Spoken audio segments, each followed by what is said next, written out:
Alright, what is up guys? I am back finally for one of these Zoids Wild reviews that I recently promised. As I said in the Market Watch video, me and Cheyenne finished building 4 Zoids Wild kits that I had sitting around for a while. And that was the Beast Liger, the Cannonball, the Gatling Fox, and the Hunter Wolf. 3 of those are from the Zoids Wild Zero line, including this one, which is the Cannonball. And I think this guy is really cool. So when they first showed off the Zoids Wild Zero line, I really gravitated towards this guy because I thought, ooh, look, it's like a retrain of the D-Bison. And I've always been a big fan of the D-Bison. I thought that the cannon arrangement on it was really cool looking, and it actually has some design elements that are very reminiscent of the D-Bison while also maintaining that new Zoids Wild aesthetic. And also kind of following with the more darker, slightly more gritty aesthetic that Zoids Wild Zero has over its predecessor. So let me talk about the box really quick. I'm going to move this guy out of the way. I cannot emphasize this enough that all of the artwork on the Zoids Wild boxes is just incredible. I keep saying this in every single review, but it really is awesome. The fact that you get this full frame photo with so much detail. It's almost on par with the... Well, it's not quite the same as the HMM box art because that has a lot of like branding and borders around the box. This is like the full box. It's more similar to the original, not the original, but the previous iteration of the Takara Tomy Zoids, like the motorized ones that came out for the anime, like that era. If you watched my Blade Liger review, you probably saw the box for the old Takara Tomy motorized Blade Liger, and that kind of artwork is what this is more similar to. Now, I don't think that they're using a real photograph of the model in this picture necessarily. I think it's digitally enhanced to give it a lot more articulation than it actually has to get it into this pose. And of course they add a lot of digital effects like the eyes glowing and all that other stuff, and they add a lot of dirt and grit and that kind of thing. And the artwork in the back with the soldiers and the flames, and you see a couple other cannonballs in the back. It is really cool. And we get a brief shot somewhere on here of what the skeleton looks like, which is something I definitely wanted to compliment in this review because I think that the Cannonball has the coolest looking skeleton of all of the Zoids Wild kits I've built so far, especially the head. Like if you were to take the armor bits off of the head, it actually does look really cool, and it still has a somewhat complete bull looking design to where if the armor literally looks like armor, and if you were to take it off it still looks like it's kind of designed to be like that. And I think another thing that complements that is the fact that the lower jaw is still somewhat exposed, giving this a very helmet-like look, like it's intentionally there as additional protection, that it's not just built into the machine the way it is. There's also something on the box here, an image of a weapon kit that you can buy to go with this, and I am probably going to seek that out. I think I commented on that in the Market Watch video that it's available on HLJ, this weapon kit. I'm probably going to go seek that out because that is just pretty ridiculous looking, but also pretty badass, and I just feel like I need to have that. And one of the things I kind of wanted to see from the Cannonball was that the cannon arrangement itself was going to be like a giant singular cannon, similar to how the D-Bison was in the Zoids Assault game, where they took the cannon array off and just put a single solitary long-barreled cannon up there, which I thought was a nice change of pace. Not necessarily preferable, but it was just something different. So let's talk about the Cannonball from a story perspective. So not much is actually stated. Like if you go on the wiki even, there's like almost nothing there for the Cannonball at all. And I think that's because Zoids Wild Zero is still airing as of the recording of this video. So we don't really have a whole lot of meaningful, impactful things that the Zoid does in the story. But it does appear in the very first episode, piloted by the character Luke, who is a Imperial commander. He actually, funny enough, he actually shares the same Japanese voice actor as Van from Chaotic Century, which is a nice little reference there.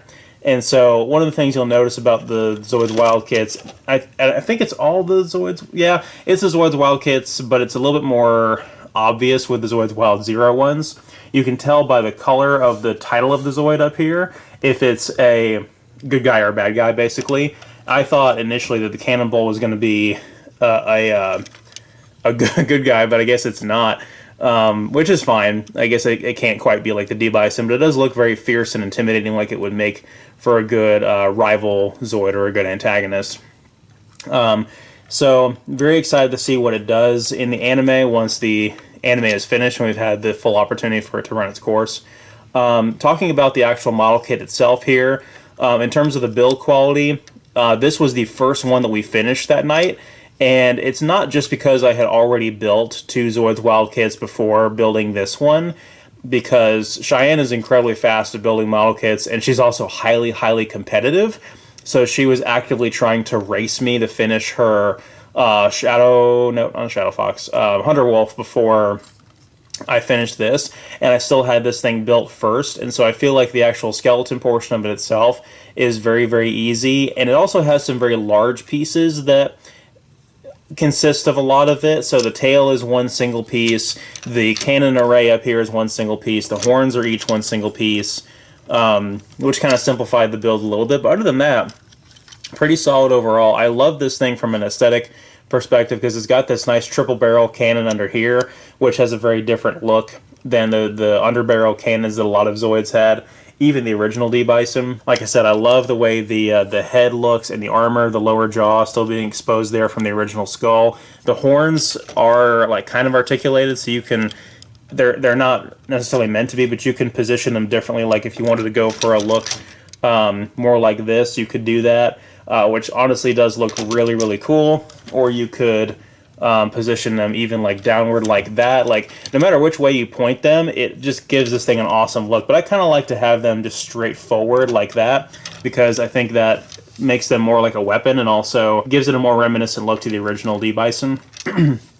The motorized function is activated when you by this switch back here, which of course I don't have the batteries in it. But you can also rotate. I think the intended way is to rotate the tail up like that, and the tail actually locks the switch in place, which is pretty cool. And I just pumped the tail out as I did that. This is actually where the seat for the pilot is, which of course I don't have out because I don't like the way that the pilots add to the look of the Zoids Wild Zoids, as I talked about in the previous reviews where I had the pilots out with the Gill Raptor and the Wild Liger. The cannon does look very busy, and I don't necessarily care for like this obvious gear right here and this obvious lever. It does give it a more toy-like look, which I'm not crazy about, but it is pretty cool how it works with the motorized function. So it has this gear function where once it starts walking, it's actually going to pop open this grate right here that's going to flop up, and it exposes the actual cannons. And so you have this, see if I can get it to do it correctly, you have this oscillating function right here, which doesn't really work too well if I just do it manually, but as you can see, the cannons move in and out as if they're recoiling from firing, and I think that looks really, really cool. I definitely like the look of the cannon array on this thing, which is one of the main reasons that attracted me to it. And you know, it is very reminiscent of the D-Bison without being quite as busy. It's almost like a more simplified version of it. In terms of the color scheme, I definitely like the choice of green on this. It's a very military OD green, and it's very similar to the Liger Zero Panzer in a way. Not at all similar to the D-Bison though, but the silver is really nice. It's highly metallic. The brown doesn't look that good. I feel like if they were to make the brown like something else, it would look better. But the green, the black, and the silver, and of course the red metallic eyes right here, or the singular visor eye, does look really, really cool. Not much to say about the underside. That's where the battery goes, and you can see a lot of the skeleton underneath there. Let's quickly do a size and detail comparison with the D-Bison. This is the Hasbro D-Bison, which I've reviewed before. And as no one's surprise, the D-Bison is much larger because all of the original Hasbro and Takara Tomy motorized kits are larger than the Zoids Wild kits. But the Cannonball is a pretty good size nonetheless. They actually scale quite nicely with each other, even though in terms of like cannon scale, as I've said before, the Zoids Wild Zoids are 1/35th scale, whereas these are 1/72nd scale. So these are also in canon much, much larger. No pun intended there.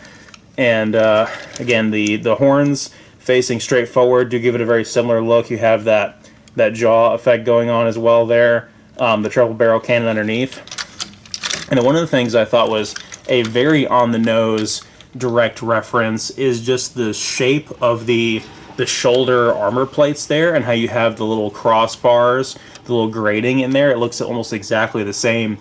And to a point to where I almost thought when I first saw pictures of this guy that it was going to be a retooled D-Bison kit, that it was actually going to be the same model as this but with different assets. That ended up not being the case, which I'm pretty grateful for. And there's a couple of other Zoids I'm curious about that as well when it comes to the Zoids Wild line, because there's a retrained Mulga in there, and I'd be very curious if underneath that's an original Mulga or it's an entirely new mold and sculpt for the Zoids Wild line that just happens to look like a Mulga, because I think that's a pretty cool idea to kind of modernize that look. The feet are strikingly similar, actually. They look almost exactly the same, but the caps, the rubber caps, are on the outside of the D-Bison's feet, whereas they're on the inside of the Cannonball's feet. And of course, the D-Bison has, you know, the articulated cannons, and I don't know if I ever showed this off in the original D-Bison review, how the this section back here opens up and reveals another Android pilot and a little radar dish that pops out. But this isn't a D-Bison review, so I'm not going to go into too much extraneous detail about that. But definitely a very, very faithful recreation there. So very happy about that. You can pick up the Cannonball for really cheap right now. There's plenty of them available on the market. You can get them off of HLJ or even AmiAmi, I think. Probably is not going to run you any more than 25 bucks before shipping. So you probably want to pick up a few Zoids Wild kits. I bet you can pick up 3 Zoids Wild kits plus shipping for under $100. So I think that's pretty good overall. And these guys, even though the builds are fast and easy and you don't have to cut out any pieces, as I've demonstrated before, they're still definitely well worth your time, even if the actual build itself isn't going to take more than 15-20 minutes to do. So that about does it for the Cannonball. I will see you guys next time with the Beast Liger, and I also have, I'm going to do one of the motorized kits I bought off of someone from the Zoids Collectors group, and I'll see you guys next time.